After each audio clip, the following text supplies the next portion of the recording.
নমস্কার, বিবেক পাঠ চ্যানেলে জানাই সকলকে স্বাগত। শ্রী রামলালার প্রতিষ্ঠা দিবসে আমাদের সবার মন আনন্দে ভরপুর, সবার মনের মধ্যে আনন্দের পূর্ণ ঘট বসে রয়েছে। এই মুহূর্তে চলুন একটি নতুন টপিক নিয়ে আলোচনা করা যাক। স্বামী বিবেকানন্দ রাম এবং রামায়ণকে নিয়ে কি বলছেন, চলুন শুনে নেওয়া যাক।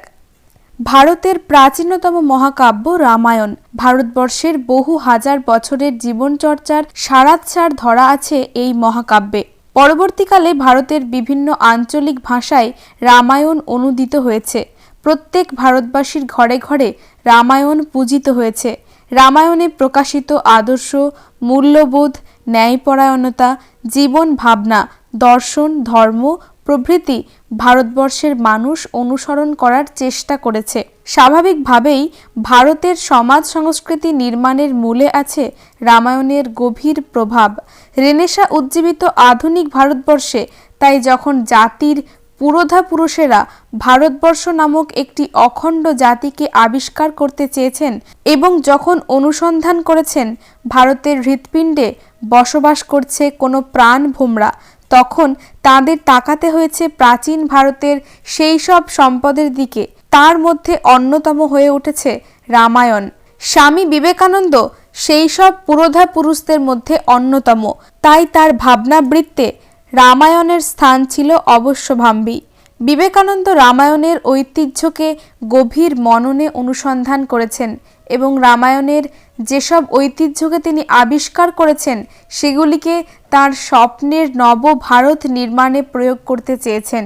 স্বামীজির শরীর এদেশের আলো জল বাতাসে নির্মিত বলেই রামায়ণের প্রভাব তার ব্যক্তিত্বে শৈশব থেকেই এসে মিশেছে আলো জল বাতাসের মতোই। রামায়ণের অপূর্ব চিত্তাকর্ষক কাহিনী তিনি শৈশবে মায়ের কোলে বসেই শুনেছিলেন।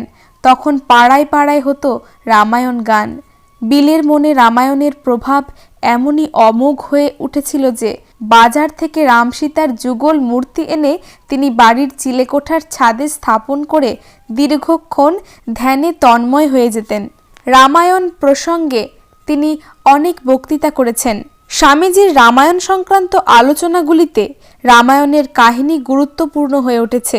তার রামায়ণ বক্তৃতায় আলোচিত রামায়ণ কাহিনীর কয়েকটি বৈশিষ্ট্য খুঁজে পাওয়া যায়। প্রথমত, দস্যু রত্নাকরের বাল্মীকি হয়ে ওঠার কাহিনীর মাধ্যমে তিনি ভারতীয় জীবনের বৈশিষ্ট্য, দর্শন ও তত্ত্বকে উপস্থাপিত করেছেন। এক, ভারতীয় সমাজে নৈতিক জীবনের মূল্য অত্যন্ত বেশি। স্বামীজি গল্পের মধ্যে বলেছেন, দস্যু যখন নারদের কথায় তার পাপের ভাগ পরিবারের কেউ নেবে কিনা জিজ্ঞাসা করতে প্রথমে বাবার কাছে গেল, তখন তার বাবা ছেলের জীবিকার কথা জানতে পেরে অত্যন্ত ক্রুদ্ধ হয়ে ছেলেকে ত্যায্য পুত্র করল। দস্যু মায়ের কাছে গিয়ে সব কথা জানাতে মা ছেলের নৈতিক অধঃপতনের কথা শুনে ভয়ে চিৎকার করে উঠলেন। স্ত্রীও সকল কথা শুনে তাকে ত্যাগ করলেন। ভারত ধর্মকেন্দ্রিক নৈতিক জীবনের বিশুদ্ধতা রক্ষার জন্য নিজের প্রয়োজনকেও ত্যাগ করতে পিছপা হয় না। শুধুমাত্র এই ঘটনাতেই নয়, নৈতিক জীবন মূল্যবোধের বিশুদ্ধতা রক্ষা ভারতবাসীর কাছে কতটা গুরুত্বপূর্ণ তা অন্য ঘটনাতেও লক্ষ্য করা যায়। বানররা যখন অপহৃতা সীতার অলঙ্কার প্রথমে লক্ষণকে দেখিয়েছিল, তখন সেগুলি সীতার কিনা তা লক্ষণ চিনতে পারেননি, কেননা ভারতে অগ্রজের পত্নীর বাহু বা গলার দিকে কখনো তাকিয়ে দেখতেন না অনুজরা। ভরত মামার বাড়ি থেকে ফিরে রামের বনবাসের কথা জেনে নিজের মায়ের পরিকল্পনার বিপরীতে গিয়ে রামকে বনবাস থেকে ফিরিয়ে আনতে সচেষ্ট হন। রাম ফিরে না এলে তার পাদুকা সিংহাসনে বসিয়ে নিজে প্রতিনিধি স্বরূপে রাজ্য শাসন করতে থাকেন। অগ্রজের পত্নীর প্রতি এই শ্রদ্ধা, ভাইয়ের জন্য এই আত্মত্যাগ নৈতিকতা মূল্যবোধের অসামান্য দৃষ্টান্ত। 2. দস্যুর দৃষ্টিতে দেখলে পরিবার প্রিয়জনের কাছে এ ধরনের প্রত্যাখ্যান গভীর বেদনার। যে পরিবারের প্রতিপালনের জন্য তার এরকম জীবিকা গ্রহণ, সেই পরিবারই যে তাকে নির্দয়ভাবে ত্যাগ করতে পারে এ বিশ্বাস তার ছিল না। এই বিশ্বাস ভঙ্গে দস্যুর তখন জ্ঞান নেত্র উন্মিলিত হইল। সে ভাবল, এই তো দেখিতেছি সংসারের নিয়ম, সংসারে এভাবে বিশ্বাসভঙ্গতার ঘটনা পরিচিত হলেও মনে রাখতে হবে মানব সম্পর্কের মধ্যেকার এ ধরনের বিশ্বাসভঙ্গতায় শেষ কথা নয়। রামায়ণেই চিত্রিত হয়েছে স্বামী রামের জন্য সীতার, অগ্রজ রামের জন্য অনুজ লক্ষণের স্বেচ্ছায় বনবাস গ্রহণ, অগ্রজের প্রতি ভালোবাসায় ভরতের স্বেচ্ছায় ক্ষমতাত্যাগ বা বানরদের সঙ্গে রাম লক্ষণের বন্ধুত্বের বিশ্বাসের কাহিনী। কিন্তু এ কথাও ঠিক, সংসারের নানা ঘটনায় দীর্ঘ অভিজ্ঞতায় মানুষ জেনে যায় ক্ষণস্থায়ী সংসারের অসারতার নিদারুণ অভিজ্ঞতাগুলি। সে অভিজ্ঞতা কখনো নেমে আসে ক্রৌঞ্চ যুগলের জীবনে ব্যাধের তীরের মতো, কখনো দশরথের জীবনে পত্নীর লোভের সংকীর্ণতা হয়ে, কখনো প্রজাদের প্রতি কর্তব্য পালন করতে গিয়ে রামের ব্যক্তিগত জীবনে বিরাট শূন্যতারূপে, কখনো বা সীতার জীবনে সংশয়ের কুটিল পাক হয়ে। এভাবে সংসারে নানা ঘটনায় মায়াভঙ্গ হওয়াই যেন ভবিতব্য। দস্যুর জীবনে সেই মায়াভঙ্গ হয়েছে পরিবারবর্গের নিদারুণ প্রত্যাখ্যানে। তবে এই স্বপ্নভঙ্গেই সবকিছু শেষ নয়। এখান থেকেই জন্ম নেয় সেই দর্শনের যেখানে জ্ঞান নেত্র উন্মিলিত হয়।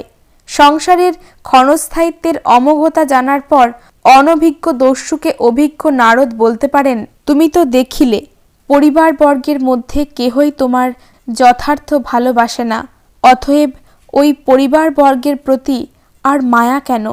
যতদিন তোমার ঐশ্বর্য থাকবে ততদিন তাহার তোমার অনুগত থাকবে, আর যেদিন তুমি কপর্দকহীন হইবে সেই দিন উহারা তোমাকে পরিত্যাগ করবে।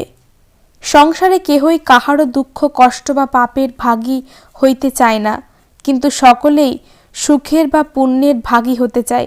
একমাত্র যিনি সুখ দুঃখ পাপ পুণ্য সকল অবস্থাতেই আমাদিগের সঙ্গে সঙ্গে থাকেন, তুমি তাহারই উপাসনা করো। তিনি কখনো আমাদিগকে পরিত্যাগ করেন না, কারণ যথার্থ ভালোবাসায় বেচা কেনা নাই, স্বার্থপরতা নাই। যথার্থ ভালোবাসা অহেতুক। সেই অহেতুক ভালোবাসার সন্ধান নিয়ে দেবর্ষি দস্যুকে লক্ষ্যে পৌঁছানোর জন্য সাধন প্রণালী শিখিয়ে দিলেন। লক্ষণীয় বিষয়, পরিবারের কাছ থেকে আঘাত পাওয়ার পর ভগ্ন বিশ্বাস যন্ত্রণাবিদ্ধ দস্যুর নিদারুণ একাতিত্বেই কাহিনী শেষ হলো না। তা যদি হতো তাহলে তা একটি সার্থক ট্র্যাজেডি হয়ে উঠতে পারত। কিন্তু ট্র্যাজেডির জ্বলন্ত অশ্রুবাষ্পে তপ্ত বালুকা বেলায় জীবনের মুখ থুবড়ে পড়াটাই ভারতীয় জীবনের অন্তিম ভবিতব্য নয়। সংসারের অসার অস্তিত্বের মাঝে মানুষের মধ্যের দৈবী সম্ভাবনাকে জানতে এবং জানানোতেই ভারতীয় জীবনের সার্থকতা। সেই সার্থকতাতে নরঘাতী দস্যুও মহর্ষি বাল্মীকি হয়ে উঠতে পারেন। ধ্যান করতে করতে ক্রমে দস্যুর দেহজ্ঞান এত দূর লুপ্ত হয় যে তাহার দেহ বাল্মীকি স্তূপে আচ্ছন্ন হয়ে গেলেও সে তাহার কিছুই জানতে পারল না। এইরূপে সেই দস্যু মহর্ষি বাল্মীকি হয়ে উঠল। ৩. এখানে একটি তত্ত্ব লক্ষ্য করা যায় দস্যুর মহর্ষি হওয়ার পরের ভূমিকাটি। আলোচ্য বক্তৃতায় স্বামীজি রামকে অবতার বলেছেন। পৃথিবীর জন্যই সংসারে তাঁর আগমন।